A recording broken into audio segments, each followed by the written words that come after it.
Hello and welcome back to the Boropolis Podcast YouTube channel. As always, I'm joined with Nathan and we've got one hefty episode to get into. Of course, Middlesbrough coming off the back of a victory at the weekend.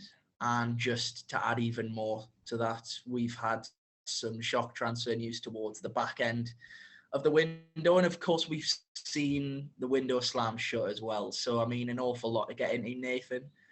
But before we get into the excitement and what has been quite a positive week for Middlesbrough, how's your week been?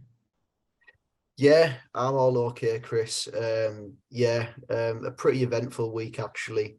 Playing football the other day, and I ended up in A&E. I've got a fractured hand in two places, so bit of an issue on that front. But yeah, apart from that, minor issue. I'm all okay. What about yourself, Chris, on your travels? Yeah, well, obviously, as you can see, Nathan, the background's changed. We mentioned it last podcast, didn't we, that I was going to be going on my travels and we're currently, well, at least I am, recording from Bali. So I'm just praying more than anything that actually we have a stable internet connection. And so far, it seems to be okay. So, that's one major positive. But, arrived 3 days ago now. Obviously, a little bit difficult to get used to sleeping patterns and things like that. But, a pretty mental place, I'm not going to lie.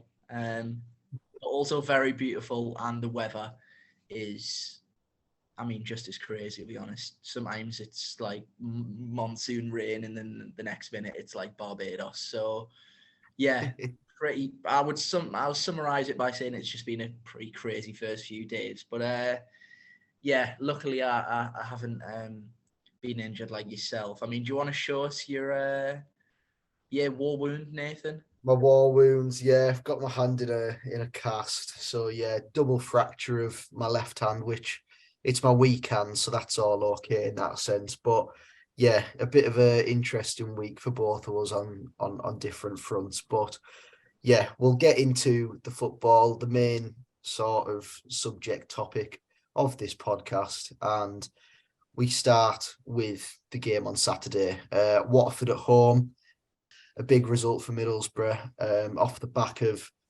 a defeat in the Weirties derby. I've spoken about this in the previous few podcasts, that this was probably the final game of a very important 3 games for Middlesbrough, with Millwall, Sunderland and Watford all coming one after another, and those sides are all relatively near to Middlesbrough in the Championship table, in that playoff race.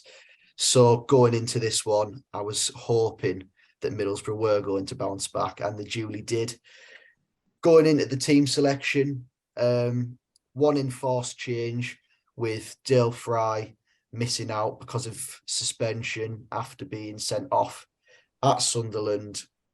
And of course, the club's appeal in the week for Dale Fry's red card to be rescinded was rejected. Paddy McNair stepped into the 11 in the absence of Fry, and Matt Crooks dropped out for Cameron Archer. Last week, me and you spoke about the need for pace in this Middlesbrough 11 and what Cameron Archer could bring, as we've seen in his short cameos off the bench in previous fixtures. Were you pleased to see Archer start this game, Chris, given our conversation last week about pace? Yeah, I was really pleased, actually. Weirdly enough, obviously, I was in the strange situation of being on a flight, but also having Wi-Fi. So before we get into it, I probably should say I was able to keep a check on Twitter. I wasn't, unfortunately, able to watch the game live, but I've since, obviously, watched highlights and watched the game through Middlesbrough's app. Of course, they upload the full 90 after the games. And yeah, just on the Cameron Archer selection, obviously in mid-flight when the team came through, I was delighted because obviously me and you had spoken about it last week. Just the Sunderland game sort of for me was a sign that sort of forward line just needed a little bit of a tweak, a little bit of a freshen up and something new rather than, having Crooks there, who, I mean, we all kind of know anyways, is not really an orthodox striker. So yeah, I think it was the correct decision, and one that actually, I mean, as we'll get in, has got me really excited. Yeah, I mean, going into the game now, it was a very quick start from Middlesbrough. I think a lot of fans have been talking about this game and this performance that we saw on Saturday as probably the performance of the season against a side that, at the start of play were above Middlesbrough. And going into this game, a lot of fans expected that this game was going to be very well contested, very even in terms of chances. And it was anything but, really. I felt that Middlesbrough dominated from pretty much minute one. Of course, being at home, it does help because it usually means that you are going to dominate the ball. And Middlesbrough did just that. A few chances early on, but the biggest chance actually fell to Watford, going through on goal. Martins. It all came from a Middlesbrough throw-in, actually. Not many shown for the ball, and Martins was pretty much through on goal. For the life of me, I thought he's got to score this chance, and luckily for Middlesbrough, he scooped it over the bar. That one was a let-off, but Boro did have a lot of half chances early on in the game. There was a few efforts that were sort of cleared away off the line. I seem to remember Hamza Chowdhury clearing a deflected effort from Cameron Archer away from danger that looked to me that it was going in and it was going off the line, but yeah, I think it was going wide anyway in that case. But yeah, Borough started very well in the early stages and got the just rewards with half an hour on the clock. And it was that man again. Bit fortuitous in this goal, but we'll take it nonetheless. It comes from a Watford set piece, actually. They've thrown a few men forward to try and cause a bit of chaos in the Middlesbrough box. But the ball breaks. Ryan Giles puts the ball into the Watford half for Cameron Archer to chase. And by God, is that boy quick. He's put the burners on. And for me, looking at this, where Archer's running onto a loose ball and Hassan Kamara's coming across as well, I really did think it was probably 60-40 in Hassan Kamara's favour to win this ball.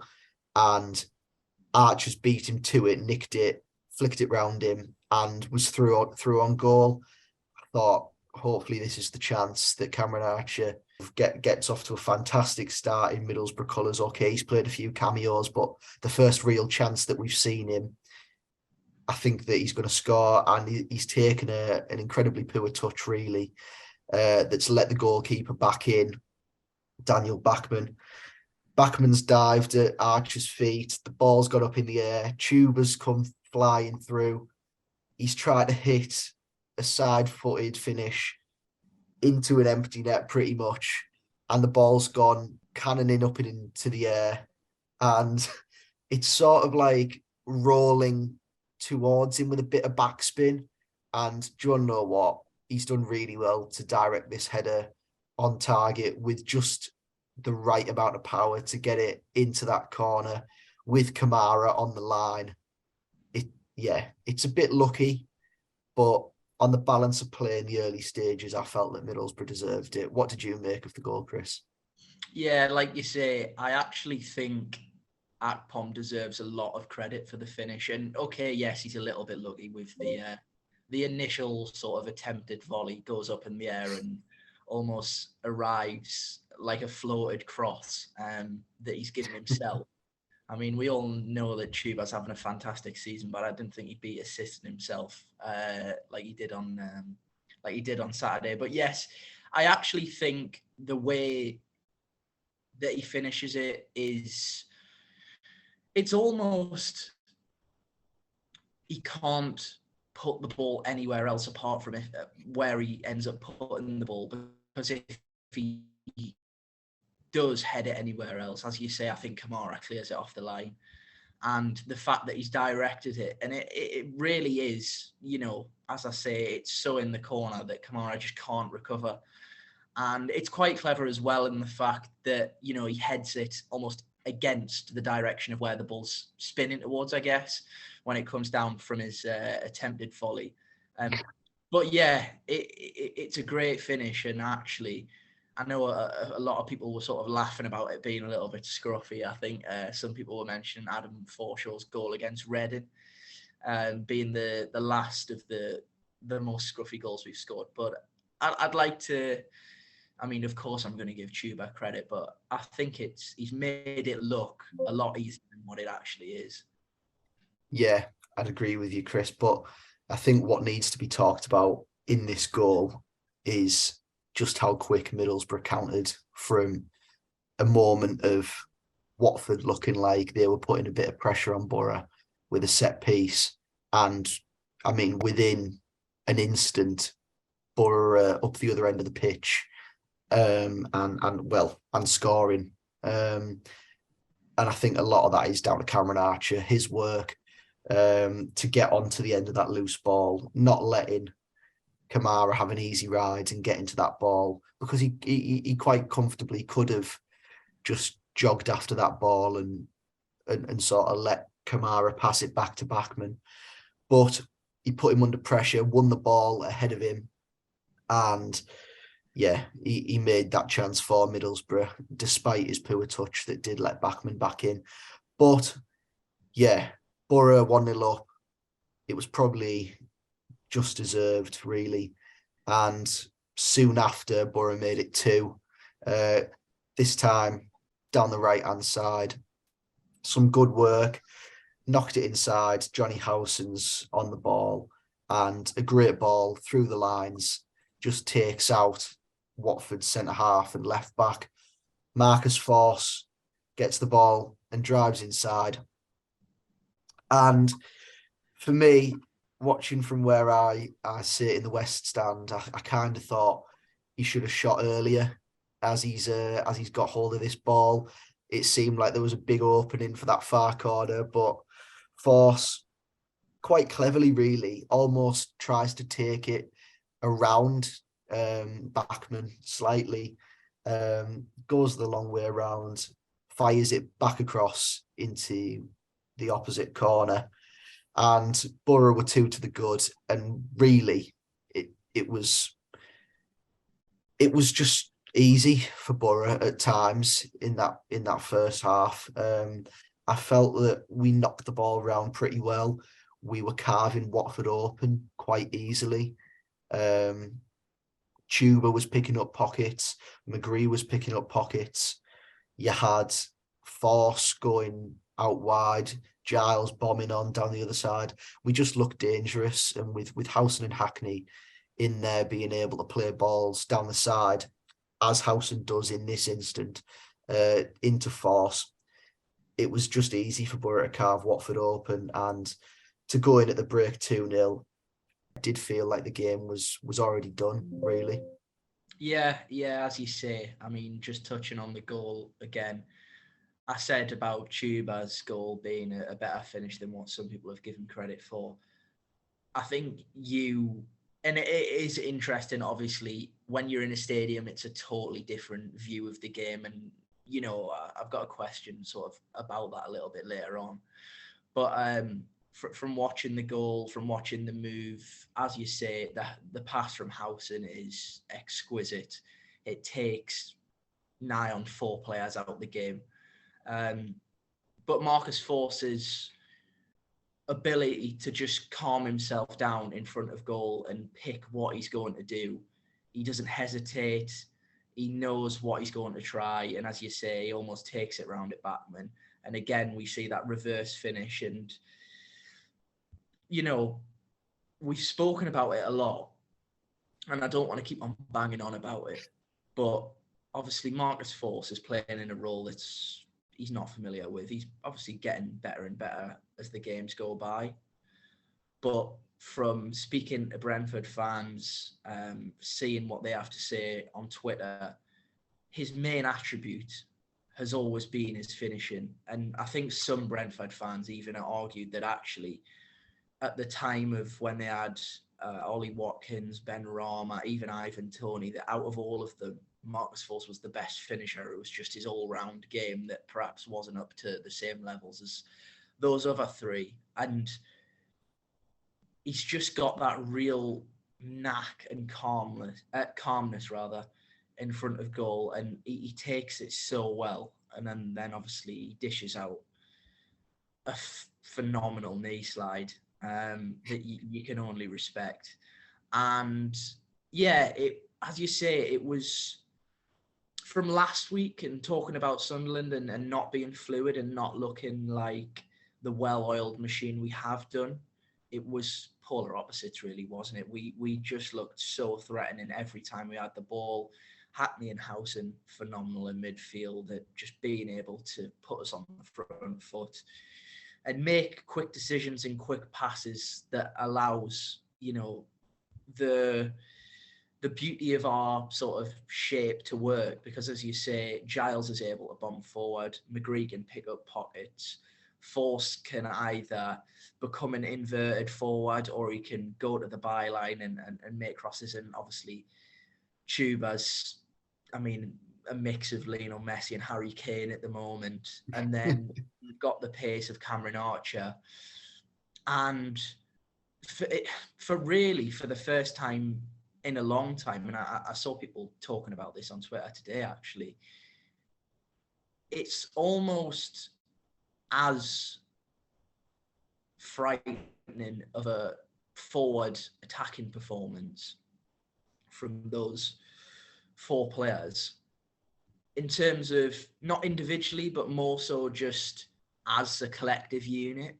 We just really, really were frightening to the opposition. And I can't really remember saying that all too many times. Yes, we've got positive results and won games, but perhaps not in a fashion where the opposite team have really been on the ropes and thought, oh God, they are really giving us a little bit of a paste in here. And as you say, yeah, people have said it's up there with one of the best performances of the season. And actually, I did want to ask you about this. Obviously, I've watched the full 90, but I always feel that watching a game from a camera is completely different to being in the stadium. And sometimes you see little things that perhaps isn't picked up on camera and vice versa. But in terms of, placing it in the performances of this season and even over the last few years, because people have said it was that good. How much did you enjoy that first half performance? Yeah, I really did enjoy it. To go 2-0 up and look home and dry against a team that are above you in the table, in third place at the start of the day, and just look so comfortable was very good to watch. And I didn't feel in any danger at all once going 2-0 up and then sitting and watching the second half. When Watford did have a few chances, they did have a few. Stefan made a few good saves. He made two in particular, one where he came out and smothered a ball at the attacker's feet and then got up quickly and then blocked another one. Good goalkeeping in that sense. There was a little bit of a worry in the first half with Stefan.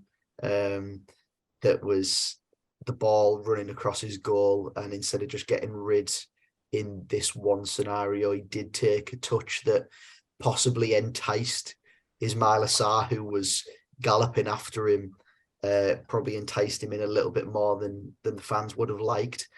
But apart from that, I felt that Boro were really, really comfortable, played some good stuff, knocked the ball around relatively comfortably, and we weren't really under much threat at all, if I'm honest. I did see some of the reaction from Watford fans on Twitter regarding Zach Steffen and saying if you just get a few shots off at him, he'll probably let one in for you because he's not that good of a goalkeeper. If you continue, I think it was, if we continue to get shots off at him, he'll probably let one in for us. And I thought, continue. I can't remember Watford having a shot that's tested him in the first half, especially. So yeah, I felt that Middlesbrough were really comfortable throughout the full game, 100% the better side. And I know Watford have injuries, and injuries to key players, especially with, you look at João Pedro out, Keenan Davis just coming back to full fitness, a few midfielders out as well, Tom Dele-Bashiru and Tom Cleverley in there, both out.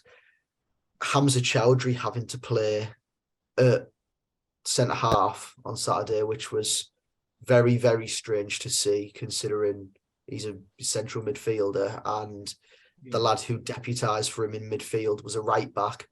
That surprised me. But then again, Slaven Bilic gets paid to manage teams and I don't, but there you go. I felt that Watford were poor, and I did expect a little bit more from them, but whether that was because they were not great or whether that was down to Middlesbrough being so good, I'm not too sure. But yeah, it was certainly good to watch from a Middlesbrough fan's perspective, to dominate a team from minute 1 to minute 93. It was very nice to see. Yeah, it's actually quite funny, just going back a little bit there, that you mentioned it, Ismail Assar, because actually, I mean, how generous of Tommy Smith to actually let him out his pocket to go and close Zach Steffen down, because for a player that on deadline day was the subject of a 25 million option to buy loan offer from a Premier League side, Tommy Smith, Mr. Reliable, really managed to keep him incredibly quiet, to be honest. He did, and the credit just keeps rolling in for Tommy Smith. I think coming into this season, the signing of Tommy Smith was seen as he's going to be a backup and he's probably not going to play that much. He's an experienced head that is being brought into the football club to just be a body, really, in the event of an injury crisis. And since Michael Carrick's come into the football club, he's cemented himself as a key player in that back four, especially. He's been outstanding, really. I don't think that he's ever stepped up to be a 9 or 10 out of 10, but a 7 or 8 is Tommy Smith's numbers. He is the definition of a steady Eddie. I don't think that you can ever be disappointed with his performances because he just is Mr. Reliable. He doesn't seem to let this Middlesbrough team down at all. And again, playing against arguably the best winger in the league in Ismail Assar, who a few years ago cost Watford 40 million quid and is being linked with moves back to the Premier League, played up against Kyle Walker in the World Cup and gave him quite a difficult time in the first half of England's game against Senegal. And Tommy Smith just dealt with him. And strangely enough, in the first 5 minutes of the game, Ismail Assar went down twice in the first 5 minutes. And I was saying to my dad, he just doesn't look like he fancies this against Tommy Smith. And I mean, he didn't do anything at all. One moment in the second half, he did get the better of Smith and cut him inside, but his shot was, I think it nearly hit the drummer at the back of the south stand. It was that wayward. Yeah. But yeah, Tommy Smith, outstanding once again. BBCT's man of the match as well for Saturday. Just Mr. Reliable. Other players, I think Archer, outstanding in his especially in the first half, really, with his running. And I did think that he was going to score as well, where the ball was played down the channel to him, and he had the two Watford centre halves ahead of him, and he came inside one of them, knocked the ball in between them both, and he was through on goal. Bachmann made a good save for that one, but he just looks like such a threat. His pace makes defenders so scared, and they just continue to back off, which gives him a lot of time to pick his options, to get a shot off if he wants to. He's a real threat, and I think he's only going to get better and better in this Middlesbrough team. Other players, again, I don't think I can describe Johnny Howson and Hayden Hackney with any more superlatives, if I'm honest. Those two in midfield just continue to be absolutely outstanding. And Hayden Hackney especially, I really do think he's going to the very top. He is so calm on the ball, so composed, makes the right pass every single time, gets the ball under pressure, and his decision making is just one of a kind. It's brilliant. And that leads perfectly on to the signing of a central midfielder. Of course, he was at the game on Saturday afternoon. He got to see Johnny Howson and Hayden Hackney run the show in midfield at the Riverside. And the man is Dan Barlasser. We've spoken about him over the past month and the links to the Rotherham man. Middlesbrough finally got him through the door in a deal that has cost £900,000 that potentially rises to £1.5 million. 3.5-year deal for the Geordie Perlo, as Rotherham fans call him. So, Chris, what are your views on this transfer? Are you happy with it? Yeah, I am. It's almost, I think, especially yesterday, and obviously having covered Watford, we'll talk about deadline day and transfers as a whole now, but it almost felt really good. And I haven't had this feeling since probably Aitor Karanka was in charge, where we actually already have two players that are doing incredibly well in their positions.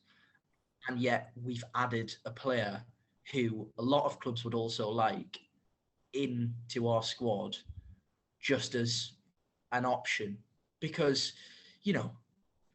quite interestingly, I was listening to a podcast with Aaron Ramsdale on the other day, and he was talking about Leonardo Trossard signing for Arsenal, and the outside view being that he's just going to be a squad player, but actually as a footballer, it's never the case. You are signing for a club, unless you're a third choice keeper or something like that. But you go into a club to play games and to start, and Dan Barlasser will be no different. But at the moment, he simply is going to have to wait because, as you say, if Johnny Howson and Hayden Hackney continue this form, which they have done for a number of weeks now, then I can't honestly see him getting in the team for a while. And yeah, as I say, it's such a good place to be in, and it only really ever happens when you are up in the top echelons of a division, where you can sign a player who's highly thought of that doesn't necessarily come in as a starter straight away.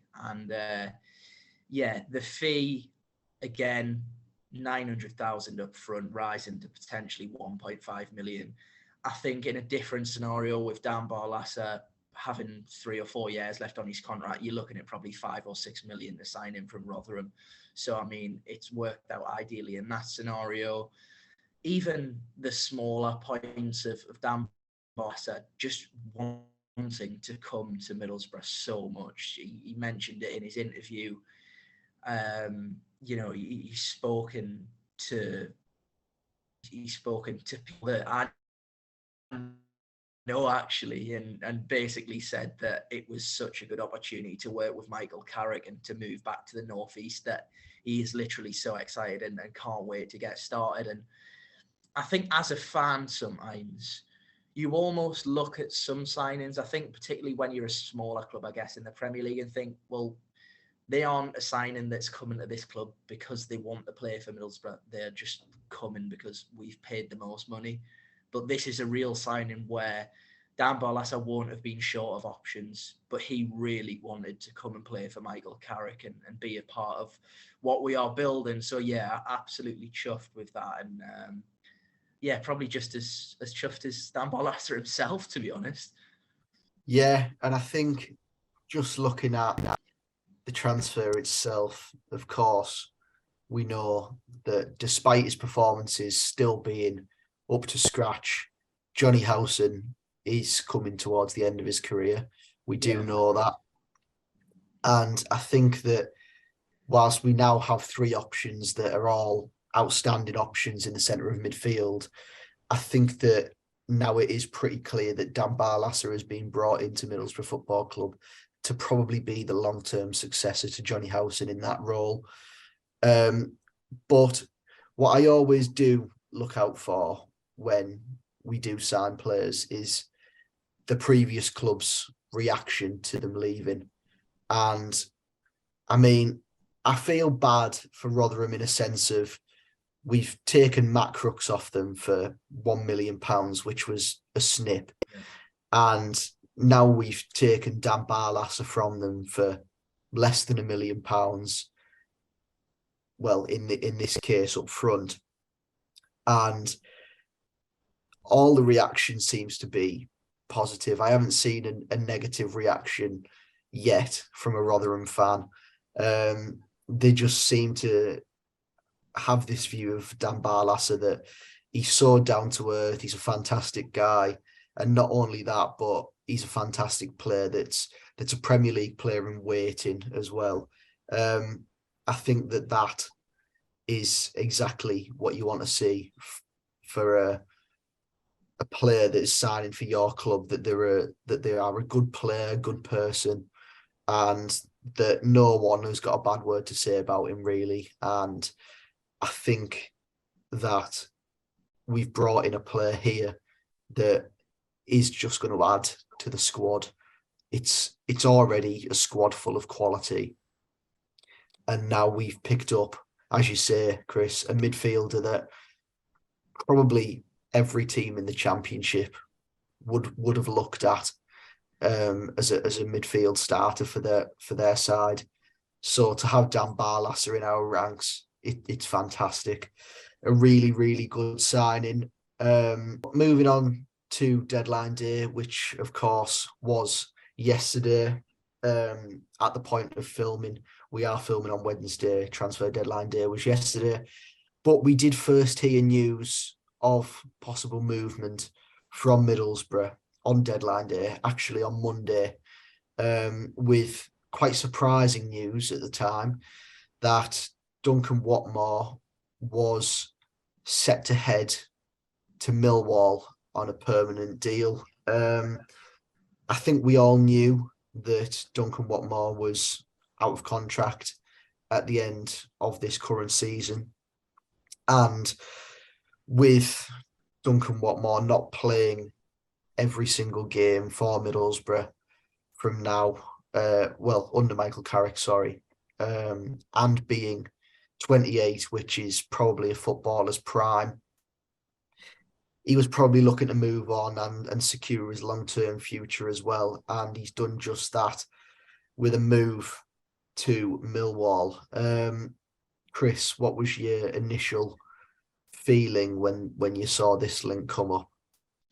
Yeah, it was an interesting one, Nathan. As you say, obviously, it was somewhat of a surprising link, to be honest, because, you know, everyone was aware of his contract situation, but everyone sort of looked at Duncan Watmore's role within the squad. And although he hasn't been starting games, he's also someone that, you know, the majority of the time was coming on as a substitute. But as you say, for Duncan Watmore as a person and not just a member of Middlesbrough's squad, he's coming to the age where he wants consistent football.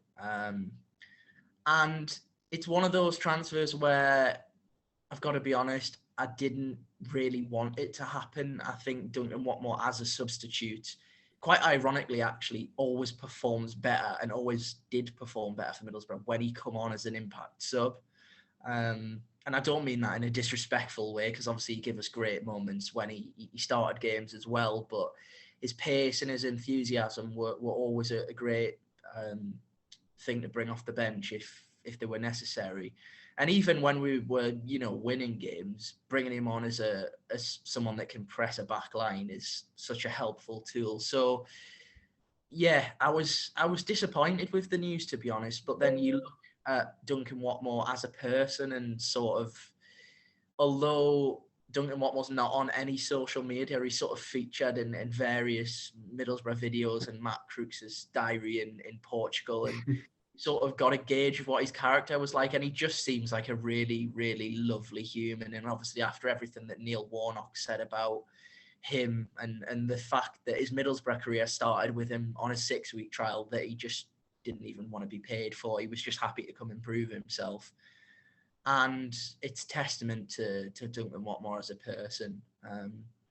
So yeah, there was a little part of me that was quite happy because, Duncan Watmore's getting a move that probably is going to allow him to play more football matches. But being selfish, I was gutted. And to be honest, I also thought, well, realistically, who are we going to bring in that's going to be happy to, initially play a role on the bench and, take up a position in the squad that isn't a guaranteed starter, that is going to be as effective as Duncan Watmore. So, yeah, obviously at that time we didn't know the replacement, but the Watmore move as a whole, I think everyone wishes him the best of luck. And I think I may have upset a few people by putting basically bringing back the video of him scoring at Blackpool away with the Titanic music, because everyone at that point realised that we potentially aren't, well, not potentially, we definitely aren't going to get many more moments like that.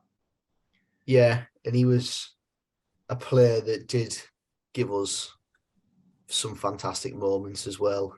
Of course, Blackpool is one standout with that last-minute goal after conceding a last-minute equaliser a minute before.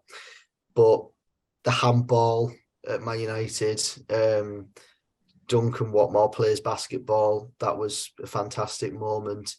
And just in COVID times, especially, where I think everyone was a bit sort of feeling strange with working from home and life just sort of plodding on behind closed doors. For Duncan Watmore to come into the football club on a 6-week trial and then just with sort of no expectations at all from the fans, hit the ground running, score a brace against Swansea, win us that game against the side that were in the playoff final of that season. His goal against Huddersfield at home, where he's done Lewis O'Brien, stepped inside and fired a left-footed goal into the corner.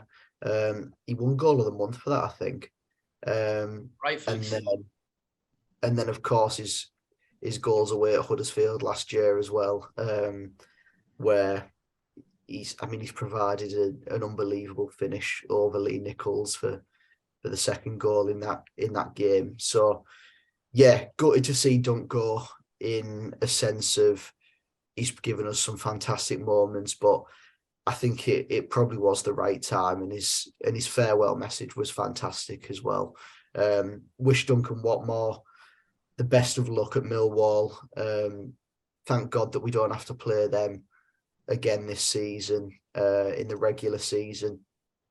But yeah, Duncan Watmore leaving then opens a gap in the squad. It was always talked about that Middlesbrough would be looking for a wide attacker in this window. And the links seemed to point to another Rotherham player, which was Chiedozie Ogbene, but that wasn't to be. But what did eventually come to fruition was a strange one. Aaron Ramsey, not the one everyone was thinking of when it did pop up, but Aaron Ramsey of Aston Villa has joined the club on loan. This link came about at about 17 minutes past 4 yesterday afternoon, and by 20 past 4, it was announced that he'd signed for Middlesbrough. It came out of nowhere, and it came as a massive surprise to me as well. Aaron Ramsey was on loan at Norwich in the first half of the Championship season. Scored 3 goals in 20 appearances for Norwich. But what did surprise me was his loan spell was cut short at Norwich in December because he was set to be out for the rest of the season with a knee injury. Yet now we're in, I mean, it's February now, but at the end of January, and he's made a miraculous recovery in the space of a month, and he's ready to play a part for a Championship club once again. As I say, Chris, came out of nowhere. Aaron Ramsey signed for Middlesbrough for the rest of the season on loan. What did you make of this one? Yeah. Firstly, I'd just like to apologise because I think the initial reaction to our tweet, especially, it come from Greg Evans, I think, who is the Aston Villa reporter for The Athletic. Although I did include the Aston Villa hashtag in the tweet, I didn't specify that it was the younger brother of Jacob Ramsey, and therefore people thought that we were signing the former Juventus, Arsenal and Rangers midfielder. Aaron Ramsey, who, I mean, is, yeah, I can understand why people thought that, because I should have included that we were signing this boy from Aston Villa on loan, and then perhaps there wouldn't have been the reaction. So yeah, I just like to hold my hands up for that.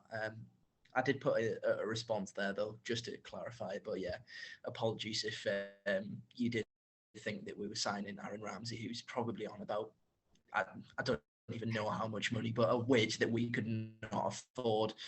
But anyway, yes, on to the actual signing, Nathan. It, again, for me, it was more an initial shock. Firstly, that actually, from all the reports we'd heard, it was always going to be a wide attacker that was prioritised and really fit that category as such. He was more of a number 10 / midfielder. And I guess, you know, in our system and from the way we play with even Riley McGree, we've seen that we don't really play with orthodox wingers. And we speak about it with Marcus Force as well all the time. But yeah, I always felt that we needed, and going back to last week and talking about pace, I always felt we needed, you know, someone natural that likes to maybe get a bit of chalk on his boots and get at fullbacks and be a sort of more traditional winger.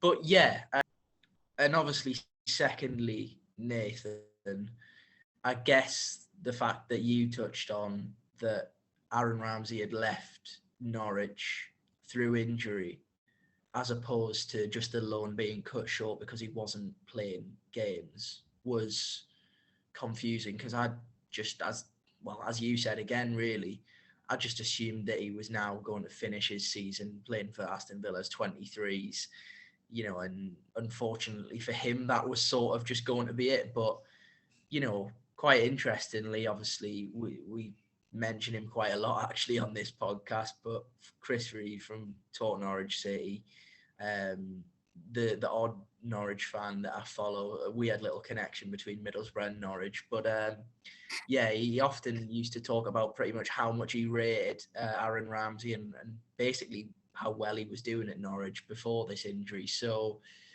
yeah, I guess you could look at that and potentially look at Norwich's early season form before obviously they went on that slide, and look at the way that Ramsey was performing in one of the Championship's sort of form teams towards the start of the season. Of course, they did have quite the significant drop off under Dean Smith. But yeah, a shock in both senses, really. But I guess a player that also is really, really highly thought of by Aston Villa fans, and a lot of those were extremely excited that he was going to be joining, of course, Cameron Archer, who was also on loan from Aston Villa. Yeah, I think that one thing that must be said with the signings of both Cameron Archer and Aaron Ramsey, I think that the role of Aaron Danks in these signings will have been massive, really. Aaron Danks, of course, now on the coaching staff at Middlesbrough as Michael Carrick's assistant. And he was, of course, formerly of Aston Villa in the backroom staff there, worked with a lot of the young players there. And Aaron Ramsey and Cameron Archer played in the same youth setup at Aston Villa as each other. So, yeah, Aaron Ramsey comes in, replaces Duncan Watmore in those attacking options. And then, of course, we did see 2 loans out of Middlesbrough Football Club as well yesterday. Matthew Hoppy going out on loan to Hibernian until the end of the season, and Callum Kavanagh going on loan to Newport in League Two till the end of the season. So just looking at the window, three incomings, Chris, Cameron Archer, Dan Barlasser and Aaron Ramsey. And going out, Duncan Watmore, Matthew Hoppy, Dan Dodds and Cal Cav.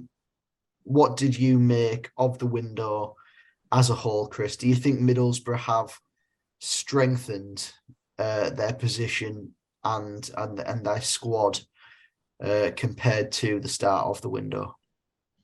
For me, I'm quite devastated about the window, just because we've lost such an integral part of the squad in Massimo Luongo. No, of course I'm joking, Nathan. Yeah, I'm delighted with the way it's gone. We've addressed all of the positions that Michael Carrick made quite clear, actually, and quite public that he wanted. There was rumours of centre-backs coming in, and I think that was probably more down to people thinking that Paddy McNair was going to move on, but I actually never felt if Paddy McNair was going to stay that it would be necessary. I know there was a bit of concern around the time where Darragh Lenihan was out the team, and we didn't really know a timescale of that injury. But yeah, I think midfield-wise, you look at Dan Barlasser, and we've talked about the positives, but for the future and for the fee that we've managed to pick him up for is a really, really good deal. I guess Aaron Ramsey's more of an unknown quantity because he hasn't played lots of senior football, but we've seen, even from a few moments this season on loan at Norwich, that he's got enough to add to this squad and give, I guess, Riley McGree some competition, because I think you mentioned to me yesterday that even when he was playing at Norwich before his injury, they'd sometimes utilised him as a sort of on the left of a narrow front three. So obviously, I guess Riley McGree's got some competition in that sense. And then, it would be hard to argue at the fact that Cameron Archer might actually be one of the signings of the transfer window. And from the early signs and from that performance against Watford, I'm not surprised that so many Championship clubs were so disappointed when he chose Middlesbrough and they weren't going to get him. And Preston fans, for some reason, thought that he actually owed them any kind of loyalty, when in fact he just wanted to play for a big club. But no, it's. I know I'm sort of being a little bit jokey, but on a serious note, it is really, really a huge positive, the type of deals that we've done and the manner that we've acted this window, because previously we'd have been scrambling around on deadline day and looking around the free agents market by about 5:05 when the manager had just gone to the pub because he'd lost all faith in the recruitment team. But obviously with the reshaped recruitment team and Kieran Scott in there, we acted quickly with Cameron Archer and got that one over the line. Obviously, Barlaser took its time, but we eventually got our man. And again, with thanks to Aaron Danks, we got a highly thought of Premier League player on loan. And it's just a great position to be in as a club, getting business done, getting effective business done, and not just really panicking on deadline day. Because if you think of deadline day signings, a lot of them never really turn out to be successes. And, you know, I think what's interesting as well that we didn't mention is actually we worked for 10 days to actually sign Aaron Ramsey. It wasn't this has happened on deadline day as a knee-jerk reaction. Duncan Watmore's deal had already been agreed, and it was a case of us getting the target that we wanted. And it's 3 out of 3 targets that we wanted. And it's also, interestingly, 3 players that for me, I think Michael Carrick as a manager has played a huge part of, because all seem of a good age and players that are ambitious but want to play for a name like Michael Carrick and someone that's obviously doing incredibly well in his starter management. So yeah, Nathan, apart from Luongo and not being able to watch him warm up again, I'm really happy. But what about you? Yeah, I think it's been a really good window. 3 players there that all excite me. Of course, we have seen Cameron Archer, and now seeing him play an actual game from the start, I think that you can see why there was plenty of interest in him, because he's such a threat. Dan Barlaser, one that has really excited me. Something that I didn't realise, he's joint top assister in the Championship alongside Ryan Giles. So we've got an outlet out wide and an outlet down the middle now that can pick a good pass through to that forward line, and hopefully with Archer in the side now, he'll be the one finishing all those chances. And then Aaron Ramsey, a body in the door that has replaced Watmore, but I think that gives us something a little bit different. I think that he's a player that may suit one of those attacking midfield roles a little bit more than Duncan Watmore would have done. But yeah, I think that it's been a really positive window on the whole, giving Duncan Watmore the chance to go and further his career, give him that long-term stability and security, and giving a few of our younger players the chance to go out on loan and get some minutes in as well. I think it's been a really positive window for Middlesbrough, and one of the best ones that I've seen in quite a long time as well, really. But moving on, we have another game to preview, Saturday afternoon. Blackpool at home, a difficult test despite what the league tells me. They are now 23rd in the Championship table. A lot of that is down to the team's form under ex-manager Michael Appleton. Of course, I know a lot about Michael Appleton being down here in Lincoln.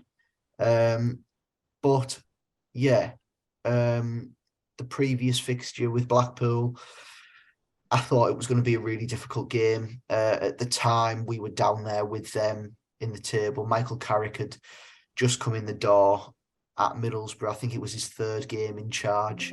I did travel over to Blackpool for that fixture, and Boro ran out comfortable winners. They won 3-0 that night.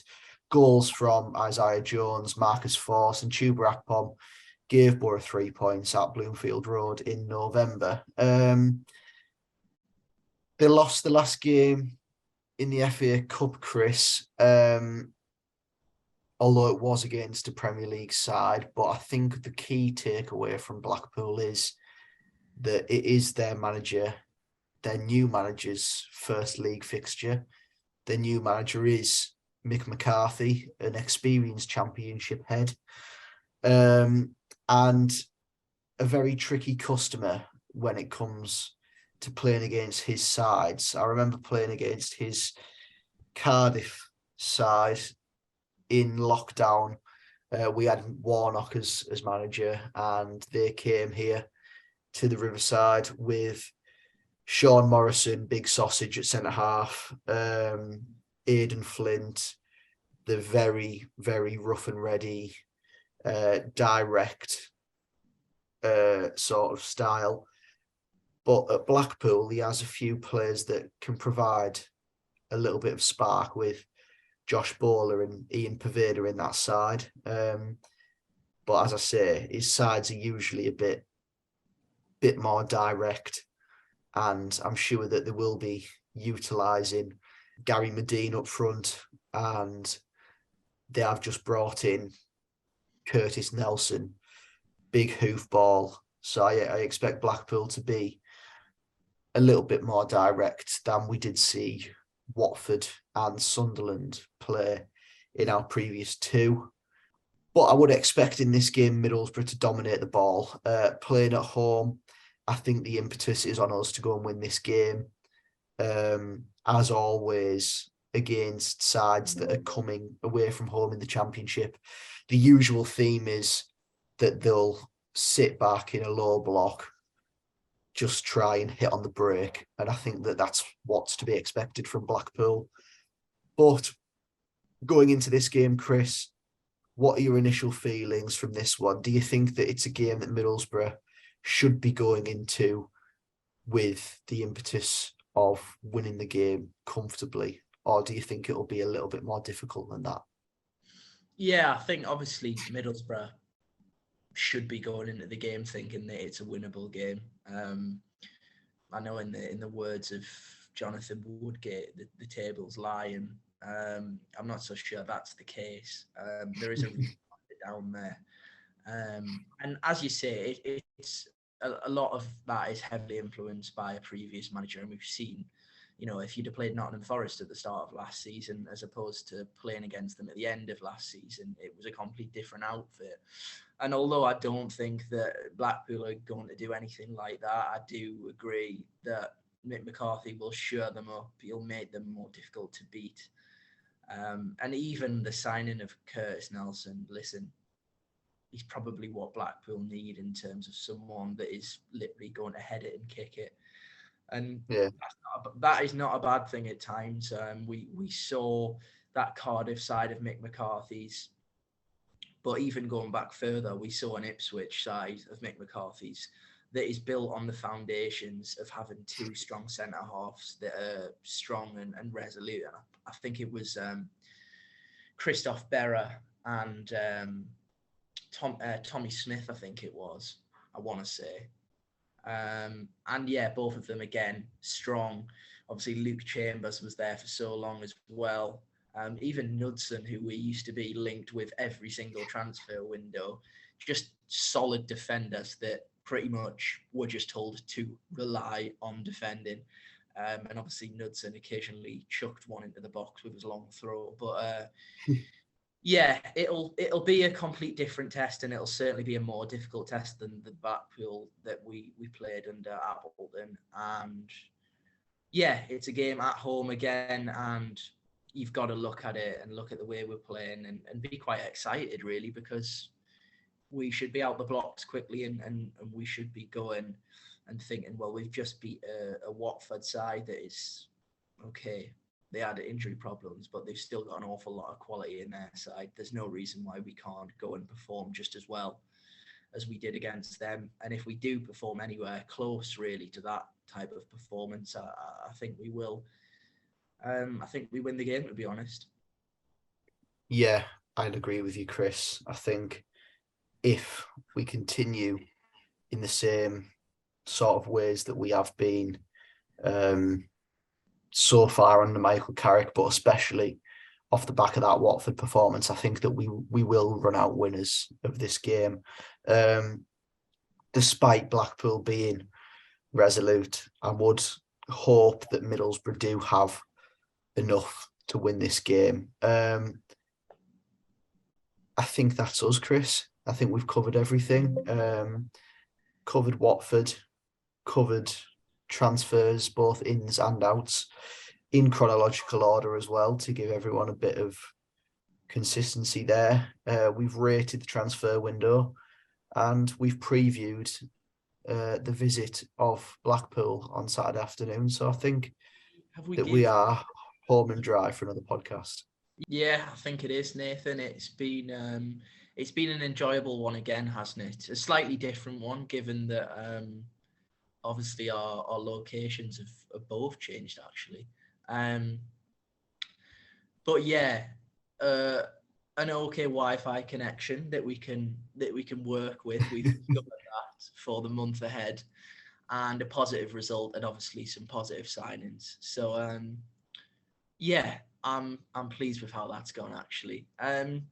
So yeah, I think all that's left to be said really is, if you've watched or listened, please give us a review and like on whichever platform you may choose to watch or listen on. And from me and Nathan, thank you ever so much for watching and listening again.